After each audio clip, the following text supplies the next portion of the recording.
الله من الشيطان الرجيم. بسم الله الرحمن الرحيم. لا أقسم بهذا البلد وأنت حل بهذا البلد ووالد وما ولد لقد خلقنا الإنسان في كبد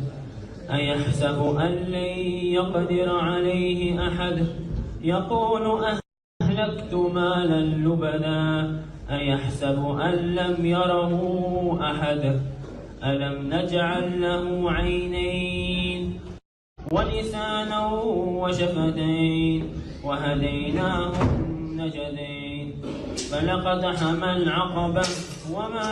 أدراك ما العقبة فك رقبة أو إطعام في يوم ذي مسغبة يتيما ذا مقربة أو مسكينا ذا متربة ثم كان من الذين آمنوا وتواصوا بالصبر وتواصوا بالمرض